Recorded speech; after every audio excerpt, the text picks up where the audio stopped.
Well, this is a question that I get asked fairly regularly, actually, when people are looking at the Bible, when they kind of realize the gospel, and it says, you got to believe in Jesus to be saved.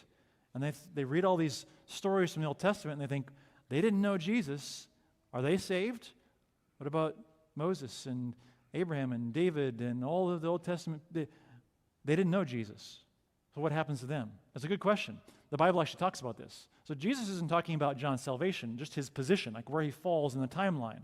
If you go to Romans 3 helps us with this question. What happens to Old Testament believers? Are they Christians? Are they believers or not? Are they saved? Romans 3, verse 25 talks about this specifically. Talks about Jesus Christ. This is Paul writing to the Romans. He said, whom God put forward as a propitiation by his blood. God initiates this. He initiates the salvation. And he put Jesus forward as a propitiation. This is a big Bible word, but it's an important Bible word. Propitiation. A propitiation is a sacrifice that receives the punishment so someone else can receive grace instead. It absorbs the wrath so that instead of wrath, you get grace. Jesus is that punishment. He is the propitiation. He bore the wrath. He bore the sin so we could get God's grace instead. So God put Jesus forward as a propitiation, as the sacrifice to receive the punishment so we didn't have to. And this is received by faith. We are saved by God's grace through faith. Then he goes on to say, this was to show God's righteousness, meaning he was right and he was good, because in his divine forbearance he passed over former sins. What does that mean? Remember in the Old Testament, if you read through the Old Testament, it talks a lot about the sacrificial system where they sacrificed animals on the altar, and this is a way that they would make a payment of sorts for their sins. And every year on the Day of Atonement, the priests would put their hands on the sacrifice, and in a sense, symbolically putting the sins of the nation on the animal. They would sacrifice the animal, and God received that sacrifice temporarily and chose, by his mercy, not to punish people for their sin because they were obedient and they were faithful in offering these sacrifices. Well, that didn't solve the problem. We know that didn't solve the problem because they had to keep offering the sacrifices over and over and over again every year. So these sacrifices were God's way of keeping their sin in front of them, of showing them the need for a sacrifice for their sin, but also pointing them to the one who would actually take away their sin.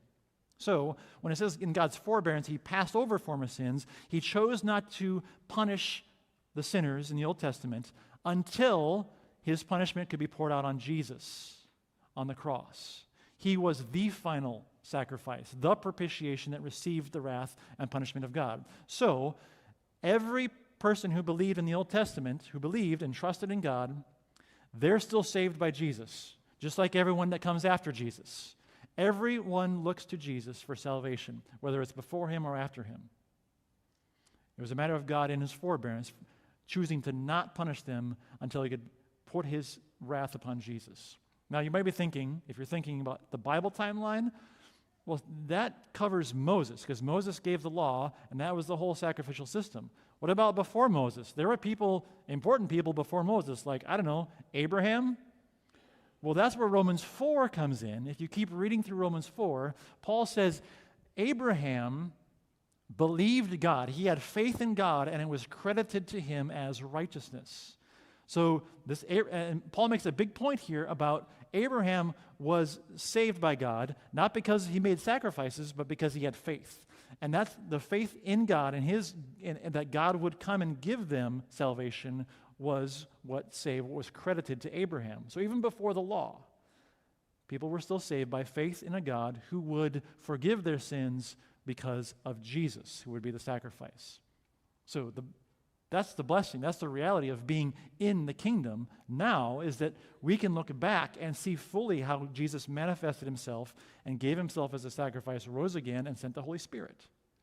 That, Jesus says, is more privileged, is more blessed than being the greatest in the Old Testament when they were still looking forward to when that would happen.